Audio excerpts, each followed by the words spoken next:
Hey everyone, this is Jamie Joe Wright coming to you from MadLit Musings, and I am super excited today. We have Bob Smiley with us. Welcome, Mr. Smiley. Thanks for having me on. I I One of the best parts about being a comedian is the hardest part of my job today was just getting my AirPods out of the charger and putting them on, and then I'm pretty much done for the day. So, yeah, it's rough. It's rough. But yeah, you are a comedian. You are well, I'm reading on the back of the book we're going to talk about. Bob Smiley, aka Average Boy, is a comedian and the star of a long-running humor column in Focus on the Family Clubhouse magazine. I'm sure that summarizes your entire life in one sentence. well, there was a couple of things in the third grade that happened that was Yeah. interesting, but it was it's a short book, so we didn't want to take up the whole Okay. back cover with that. Yeah, So, that's true. but That's other than that, that sums up my life completely. that's great. That's great. But we're open for exposés here. So if you want to share a third grade story, I mean, feel free at any time to pop that into the conversation. We'll take it. Okay, I'm going to need a minute to look up what the word expose means, Okay. but once I get that done, then I'm happy to give one or do one, or All right. That's I'm perfect. still not to the definition yet, but I'll get Yeah, there. that's all right. It takes a while to get through a dictionary. So we'll give you a few minutes and then we'll come back. So no, I'm just kidding. Yeah, is it? I'm looking in X and it's It's not not showing there. up. It's not showing Yeah. up. All right. Well, we don't need to tell you what an expose is. We'll just go for it. So Okay. anyway, it's great to have you here. You are a writer and a comedian, and I'm excited because we need books like this out in the world.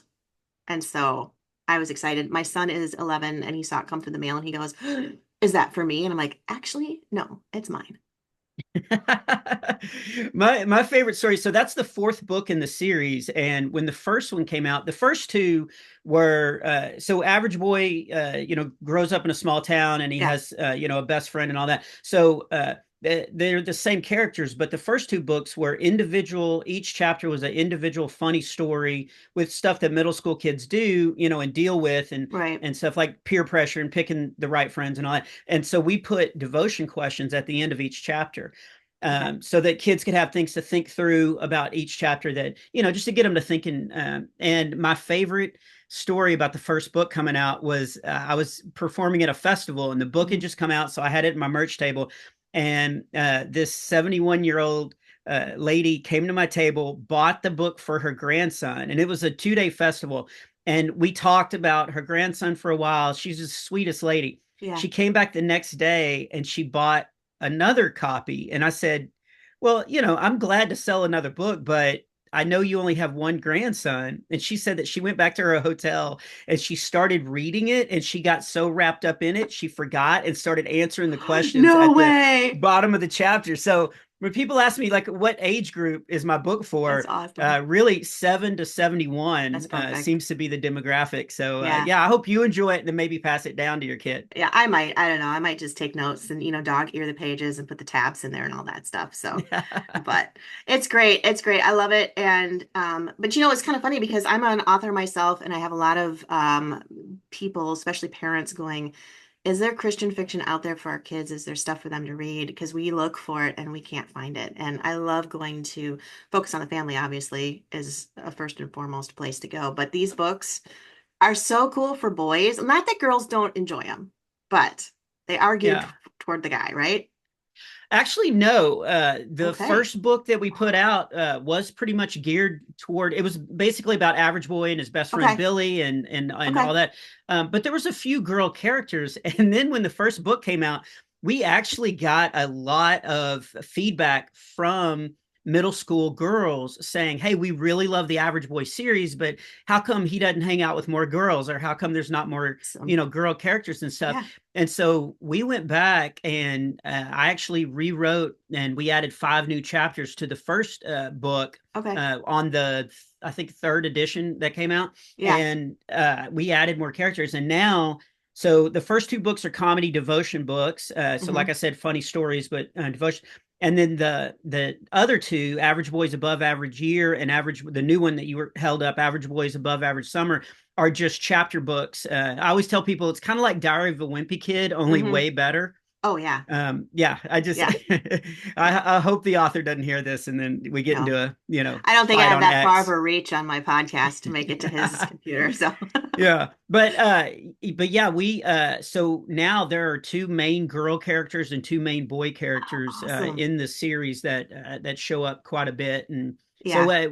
I'm very pleasantly surprised. One, what you said early on when Average Boy, because I was writing a monthly article in Clubhouse magazine, so that's Okay. all it was just a Right. funny article about this character, and it started getting a ton of fan mail from middle school kids, and so that's when Focus on the Family Awesome. was like, let's do a book and see if that works. And I said the exact same thing. I was like, do kids still read books? Do they sit down? And I was so pleasantly surprised that they do. They Yeah. are eagerly looking for good things. And what parent doesn't want a tool, to Right. help them Yeah. keep their kids, because the world is competing for their time, their Hmm. eyes, like Hmm. everything. And so to have something good to put in their hands that makes them laugh, but also makes them think about, what God has planned for them Right. in their life. Yeah, it's been a wild ride. So when the fourth book came out, I just had that moment where I sat back and I was like, man, God's doing some great things. It's so cool. It's so cool. My husband was a youth pastor for many years, and I worked with middle school. They're always my favorite age because they're just wild and unrehearsed, unfiltered. But at the same time, you say something to them, and they're like, oh, and you can have a super intelligent conversation, and they're not argumentative necessarily like an adult might be. Mm-hmm. They're just like, let's have a conversation about this. And it's great.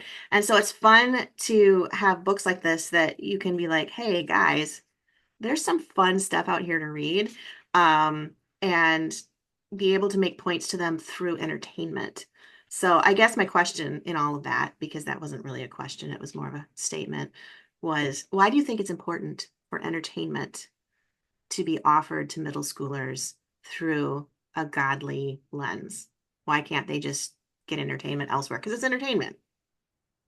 Well, I guess the answer is they can, but you also need to be very, very careful about what is coming into your home and, Mhm. specifically into your kids' eyes and Yeah. hearts. So, sure, you can turn on the TV, but you don't really know, or you can hand them a cell phone and trust them. But like I said earlier, the outside world is competing. Hmm. All the algorithms are on social media is set to really try to get young kids addicted to their platforms, and so they are competing for them. So to answer your question, I think it's important to get them, good entertainment that also has a godly perspective to help keep them on the right path. And so, if you can provide both, you can Yeah. provide something that gets the kids entertaining and laughing, and a series that they enjoy following through, and they get to know the characters and stuff. Then they're invested in that. But then they're also getting, some good guidelines to life, hopefully, little takeaway, Hmm. nuggets to Hmm. to help hopefully, I guess, drown out some of that outside noise that's Yeah. trying to get kids on the wrong path. Yeah, yeah, absolutely. No, and that's so true because my son was talking to me the other day. I'm the mom that let him get addicted to shorts, right? Which was not a good idea. And so Yeah, we're kind of doing the whole backtrack thing, like, yeah, here's a book, read this.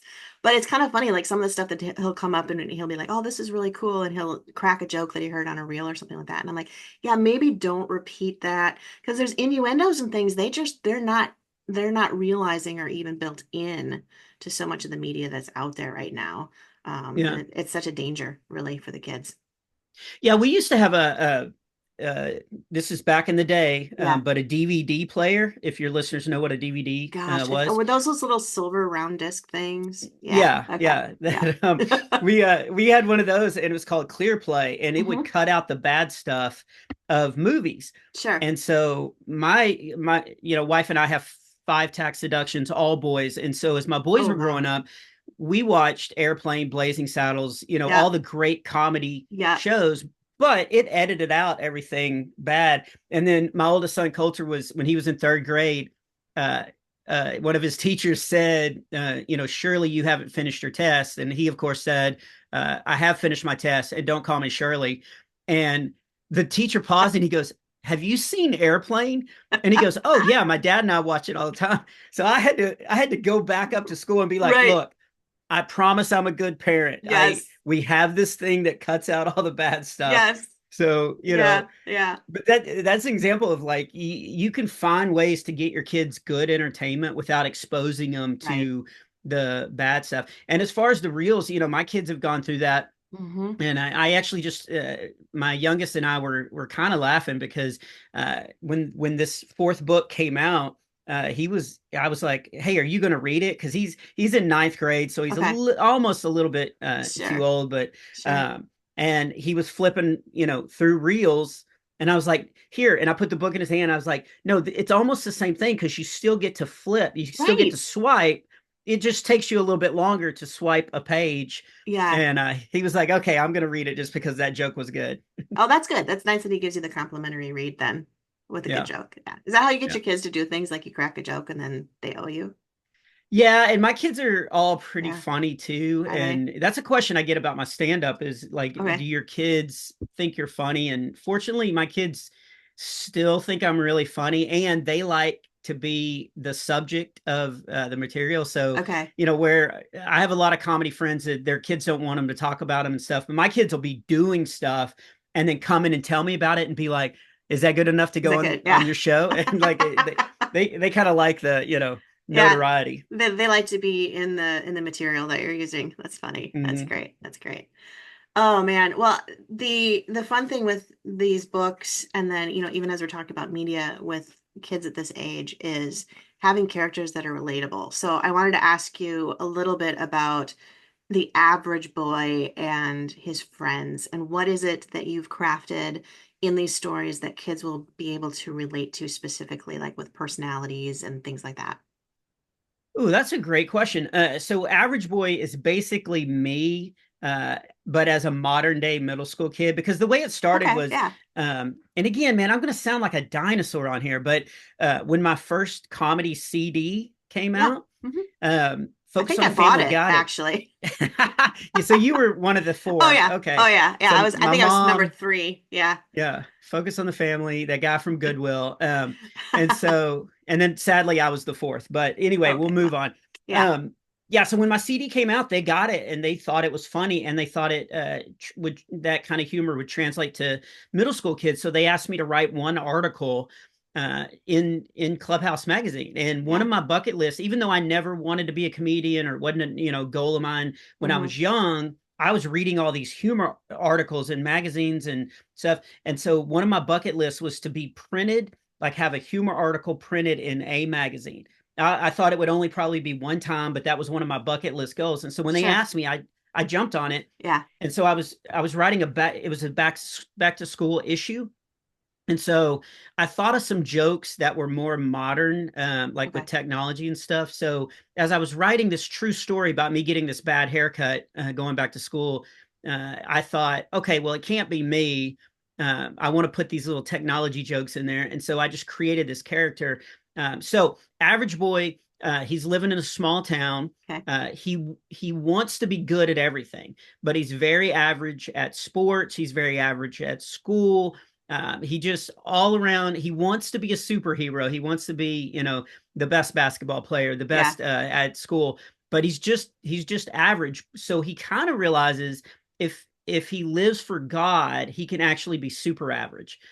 So even though he's Awesome. he's not probably going to hit the game winning, free throw, if he can help somebody out in the lunchroom and encourage them by making them laugh when they're having a bad day, he Hmm. feels like a superhero because he's done something good. So Yeah. Average Boy, he's still a little mischiefy and he still gets in a lot of trouble and he a little mischief, but overall he's trying to put more good in the world than bad.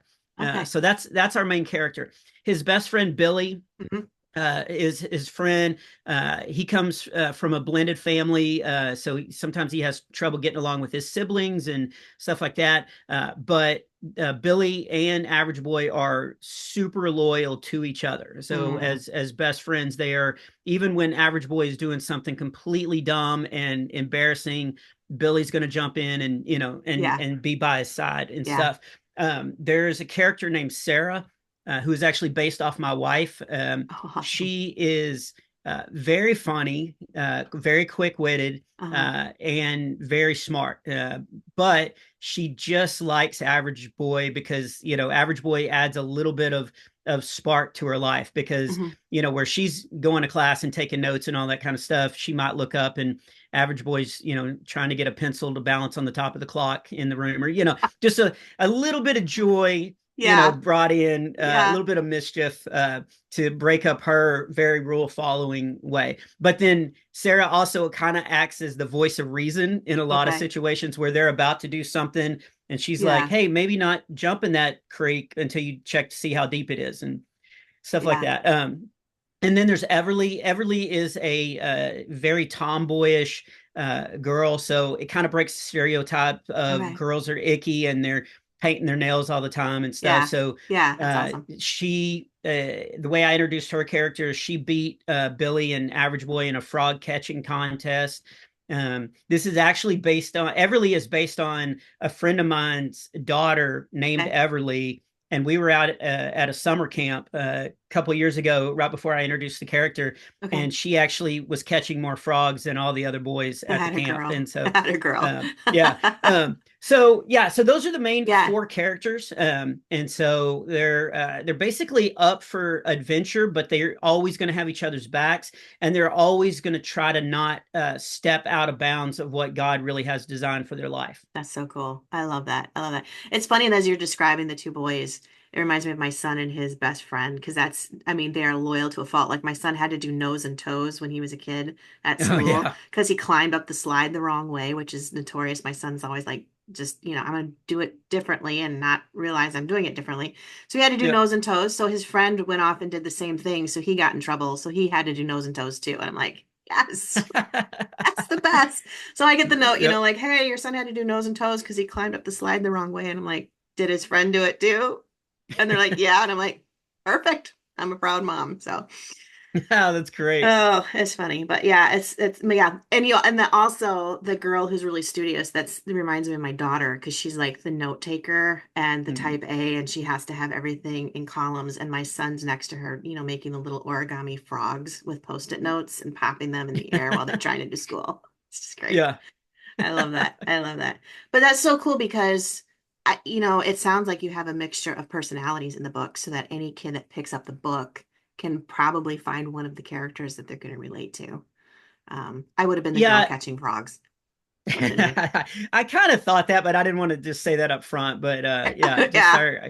our brief conversation before we started recording, I was like, okay, this I could hang out with She's a this frog person. catcher. She's a frog Yeah, it's a catcher. frog Yeah. catcher. Yeah. Yeah. Yeah, and then another thing is then we have a lot of side characters. So there's a kid who is he comes from a very wealthy family. Okay. But a lot of times, so he's not caught up in all the material things.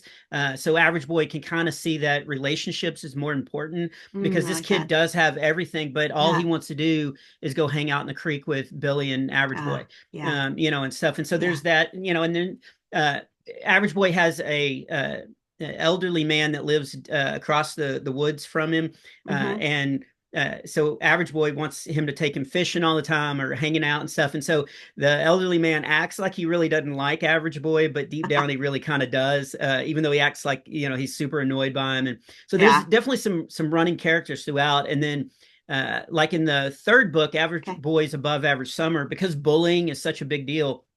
Average Boy goes to Yeah. a new school and he has these three bullies that he calls the terrible threesome. Okay. And so they make quite a bit of an appearance in that book. And then the fourth one, the new one, Average Boys Above Average Summer. Hmm. But then also all through all the years that I've been writing Average Boy, his main big bully is a guy named Donnie. Okay. Who ironically was my bully when I was in I was school. just gonna say, is this Yeah, personal experience? it is. And I introduced him by writing about a fight that he and I got into. Now we were in high school, but Donnie is based on this character, and people are always like, "Aren't you worried he's going to find out?" And I'm like, Donnie doesn't know how to read. So I'm not worried Not worried. about him, yeah, reading this and then Yeah, tracking me down. no. But Mm-mm. yeah, so there's some bullies in Yeah, there, and how Average Boy has to deal with them, yeah, and but also deal with them kind of in a loving way, but not there's still accountability and right. not that kind of stuff. So yeah, I think there's enough stuff in the books that no matter what, you're going to relate to some parts of it. Every kid is going to relate to them. And I really have tried to create either the main characters or some of the side characters that are Mhm. involved so people, the kids can relate to somebody in the book. Yeah, yeah, I love that. And I love the fact that you have the older neighbor next door because that's like growing up, I spent so much time with older elderly people. I mean, that was my environment growing up. And my kids are, they have a poppy who's that way. My son and my dad, they play chess all the time. My dad has early Alzheimer's, and it's just always neat to have those relationships. And I think kids at this age need to see that because those people are so pivotal in helping those relationships and that maturity grow within them. And seeing it normalized in a book all of a sudden makes them go, oh, maybe this person has value as an older. Exactly right. The person that I'm talking about in the Mhm. book, his name is Mr. Palvido, Okay. and he is based off my great grandfather, whose name was Mr. Palvido. Okay. So I'm not good with coming up with different names, So but your imagination just is just off it, the it's off the it's charts, it's pretty dude. wild. It's pretty It's crazy, wow. but yeah, I wanted to give because he would take me fishing, and he was the fire chief of Austin, Texas, and so Okay. I would go up to the firehouse and play dominoes with all these retired firemen. And even in my comedy shows, I talk a lot about my grandparents and what a blessing they were to Yeah. my life. And I do a lot of shows for youth groups, and so I'll tell kids like, if you still have your grandparents, they are a blessing because they have Yeah. wisdom, they know how to love. And some kids are like, I don't want to talk to my grandparents. They say weird stuff, their mind is going. And I'm always like, that's the best time to talk to them, Yes. It's like channel surfing. You never It know what's is. on. No, So, no. In yeah. fact, my kids are like, we're entering, and I probably shouldn't put this on a podcast, but my dad won't listen. So we're entering the stage of Alzheimer's where it's getting beyond the early and we're getting into the deeper. And the kids, it's emotional. There's no Yeah. question it's emotional. But I told the kids, I said, you can do one of two things. You can learn to laugh or you can learn to cry. I said, so when we go hang out with Poppy, let's find the things that we can laugh about. And it's so funny. It's turning into like every time we go over there, there's some sort of comedic element. And then my dad Mm-hmm. like senses the comedic and then he starts playing it up. So now he's in this mode where we go over there and he goes, and you are now, I thought I had a grandkid, but I'm not sure who you are. And he starts playing it up knowing that it's there.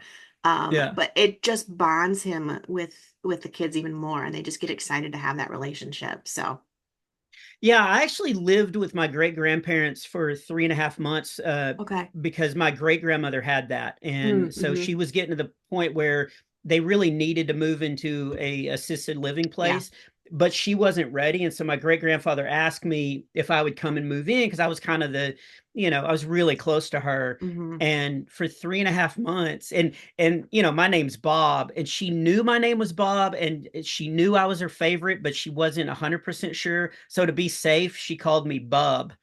And so, which I thought, okay, that's Yes, still firing pretty it pretty is. good to be It able to like, is. okay, I really think it's Bob, but I'm going to go with Bub. Yeah. Um, but Yeah. we just like we found ways to keep humor in, Mhm. the situation that was, could turn dark pretty Yeah. quickly and stuff, Yeah. and just lead with love and know that Absolutely. this is just where we're at in Right. in our timeline and hmm stuff. Yeah. hmm So it sounds like you guys are on the right track with that. Yeah, it's fun. I mean, it's not fun, but I mean, it's fun to be able to enjoy life in each stage. And I think, segueing, hey, watch this. This is really smooth. Back to your book.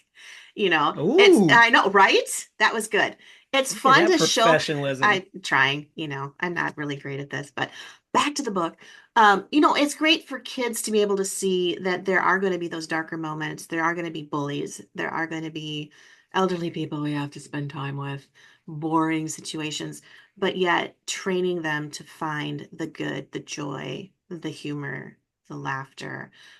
is so critical because it's been fun to see even with the situation with my dad, my kids go out now. Like when we first went to the assisted living, it was head down to the floor, get to Poppy's room, don't look around. And now the other day we walk in and my daughter saw this lady. I don't even know who she was. She got to be in her 90s. She's sitting in the chair. And my daughter leans out, she goes, "Your makeup is just on point today." And the lady just, grinned. And it's just so neat to see kids be able to take these types of principles and then start applying them in real life in whatever facet that they're involved in. Yeah, that's absolutely true. Like everybody has something to give, Yeah, they have a story to tell. And so I think it's good to open, people's minds of like not to, like you said, have these blinders on, but to right. realize like everybody is important. If you have air in your Hmm. lung, you're important. Hmm. And so to be able to take in all of that, it really is a blessing. Like I said, I was very fortunate to have my great grandparents and my grandparents, and so I would hang out with all of their friends and just Hmm. hearing their stories of Hmm. the Great Depression and stuff like that. Now, Yeah. my great grandmother toward the end, did tell me my makeup was on point, Did she? but Yeah. and I didn't have makeup on, so there were some rough moments like that, but Yeah. for the most part, Yeah. yeah, it's just Yeah. it's great. Yeah. But those are the emotional moments you can kind of lock away in the room and just not remember. But Yeah, I was going to yeah. mention your makeup today too, but I decided not to. I got So a little Peter Furler eyeliner on, but that's it. That's it. that's great. That's great. Awesome. Oh man. Well, the book is called The Adventures of Average Boy, Average Boys Above Average Summer. It's by Bob Smiley and Jesse Floria. Am I pronouncing that right? Mhm. I Sure. I tried. Well, he's not here to defend himself, so I was gonna say if he wants his name said right, he should have popped on. I was going to ask him, but he didn't come. So you get what you get. So anyway, they're great books. They're available. They're published by Focus on the Family, and that's a division of Tyndale Fiction. And you can get them everywhere books are sold. And Yep. anything else we should know about this series before we bring it to a dramatic close? Just that it's been a lot of fun because now I've been doing stand up for over 25 years, Hmm. and with the success of the last two books, really the third book, Average Boys Above Average Year, when it came out on Amazon, the first month it sold out. Nice. So for the next 3 months I couldn't even get my own book to sell at my shows and stuff, and so that one did well, and then this fourth one that just came out did the Hmm. same thing. It That's sold great. out on Amazon, hit number one. Yeah. And I'm not saying that to brag. That's just a No. bonus Hmm. to it. Hmm. But so lately, in the last couple of years, I love that people are coming to my comedy shows and bringing their kids. And their Mm. kids have never seen me do stand up, but they're there because they're Average Boy fans. That's so And cool. so it's awesome to be able to connect with them and talk Yep. with them, and that parents are bringing their kids to to see Hmm. the guy who came up with the whole Average Boy stories and stuff. And the kids are always asking me like, okay, what part is from that was actually true from your childhood? And because most of the stories are all things that happened to me, but then every once Yeah. in a while it'll be something that happened to one of my kids. Oh, And I've sure. got Yeah. five comedy writers, Right. living You with me. got So plenty of yeah, material. so kids are actually getting that invested. They're like, okay, when he got stuck on the flagpole, was that something that happened to you or something that happened to one of your kids? And it's been a fun ride to be a part of. Yeah. Just to see kids kind of come alive Yeah. with one reading again, and Right. then two just diving into these stories. Right. Well, and if the listeners know anything about me, I'm always like, if you read it, leave reviews because that helps other people find them. Buy copies for your church library. Your kids, Mhm. like I see kids in our church library all the time and they're trying to find something interesting to read. These can be front and center. And if you have a Christian school, a private school, buy them for the libraries. I'm just huge on that. Ask them at your public schools, see if they'll get them in there too, because that's always a great thing. So, um, Yeah, our public school, one, because I'm home during the week, I yeah, volunteer up there a yeah, lot. And so they kind of know me, but the librarian has my books in the public that's library awesome. because I'm one of the watchdog dads that come Okay. up and volunteer. So Yeah, I'm the author of it. And so that's how right. they got it in Yeah, for that. So yeah, yeah, you'd be surprised. Some public schools will they have, will. because it's good morals, and Right. kids need to be reminded that it's important to do the right thing. Absolutely. Absolutely. Well, Bob, thank you so much for coming, and tell Jesse thank you for not coming. I mean, tell Yeah. Jesse thank you for trying. Oh, I will be heckling him quite a bit about this Oh, this is later good. on. This is good. This will be great. But this was a blast. I appreciate having you on. And all the parents out there, definitely get your kids hooked up with these books because I think they're going to be super great and great Christmas presents. Just throwing that out there. That's right. It's coming up. Coming up. All right. Thanks, Bob. Thank you.